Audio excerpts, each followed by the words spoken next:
Bom dia, Vitor. Bom dia, Figueiredo Filho. Bom dia a todos. Olha, o Milton Ribeiro, ele cumpriu ordens de Bolsonaro.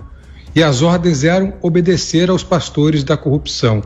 Pastores esses que foram indicados pelo próprio Bolsonaro para gerir um fundo, para mediar um fundo de 56 bilhões de reais, que é o FNDE. E eu anotei isso com base em fatos que eu anotei aqui para a gente comentar. Fato número 1. Esses pastores, o Gilmar Santos e o Arilton Moura, começaram a frequentar o Palácio em 2019, portanto, 2 anos antes da chegada de Milton Ribeiro ao Ministério da Educação. Eles tiveram 45 encontros com Bolsonaro no Palácio do Planalto. 45 vezes eles foram ao Palácio do Planalto. Número 2, o ministro foi gravado dizendo que esses pastores eram indicação do Bolsonaro. Aí você diz, não, ele pode estar fazendo uma média. Não, porque depois de ser gravado dizendo isso, ele confirmou em depoimento à Polícia Federal que realmente os pastores foram indicados por Bolsonaro. Ou seja, oficialmente, ele deu um depoimento oficial.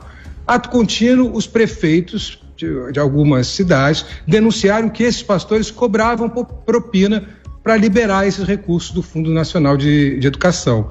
E aí, essas propinas eram feitas em barras de ouro, reparem, barras de ouro, e em compras de Bíblias. Bíblias essas, meus caros, que tinham o rosto do próprio ministro da Educação, ou seja, ainda tinha uma blasfêmia no meio disso. E 6, o governo decretou sigilo de 100 anos sobre esses encontros do presidente Bolsonaro com os pastores. Ora, quem não deve, não teme. Por que decretar 100 anos de sigilo em reuniões contra pastores? Mas deixa eu explicar como é que funcionava esse esquema da corrupção. Primeiro é o seguinte, o MEC, ele tem o maior orçamento da esplanada dos ministérios. E ele tem um banco, como eu já mencionei, que é uma espécie de banco, que é o FNDE, o Fundo Nacional de Desenvolvimento da Educação. Esse fundo tem 56 bilhões de orçamento por ano. E ele é o responsável por dar recursos aos municípios, porque pela Constituição, os municípios devem gerir a educação básica. Só que o governo federal é quem dá esses recursos, boa parte desses recursos, para a educação básica. Então, quem é que é o indicado para ser o diretor-presidente do FNDE e, portanto, gerir esses recursos? O ex-chefe de gabinete do atual ministro da Casa Civil, do Progressistas, Ciro Nogueira, o grande líder do Centrão. Esses pastores, então, vão negociar as propinas junto a esse indicado do Centrão, indicados esses pastores pelo próprio Bolsonaro. E aí eu vou citar só 3 esquemas de corrupção que já foram aventados. Só 3, porque tem muito mais. O primeiro deles, aquele kit robótica, lembram? Lá em Alagoas. O kit robótica para escolas em Alagoas que nem tinham computador. Aliás, não tinham nem água potável, muitas delas, não tinham nem saneamento básico. Kits robóticos que custavam R$ 2.400, mas foram comprados por R$ 14 mil. 14 mil para 2.400.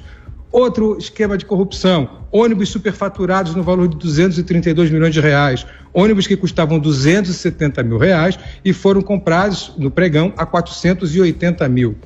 E por último, terceira caso de corrupção, porque tem outros, 30 mil laptops para uma escola no interior de Minas Gerais, 30 mil laptops para uma escola que só tem 255 alunos, ou seja, são 118 laptops para cada aluno. Isso aqui está no pregão, eu fui lá ver o pregão no Ministério da Educação, número 13 de 2019. E isso é apenas uma escola, porque o valor total desse pregão é de 4,3 bilhões.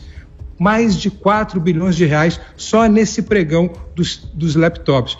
Repetindo, 30 mil laptops só para uma escola que tem 255 alunos. Então, resumindo, os pastores, o pastor Gilmar, o pastor Ailton, tiveram 45 reuniões no Palácio do Planalto, foram indicados por Bolsonaro e o Milton Ribeiro simplesmente cumpriu ordens de Bolsonaro. Bolsonaro é, em última instância, o patrocinador dessa corrupção. É por isso que ele está hoje com a cara no fogo. Essa cara no fogo que ele botava pelo Milton é porque ele sabe que foi ele que indicou esses pastores para o Milton Ribeiro. E, portanto, o Milton Ribeiro está pagando por um crime que, na verdade, foi cometido pelo presidente da República.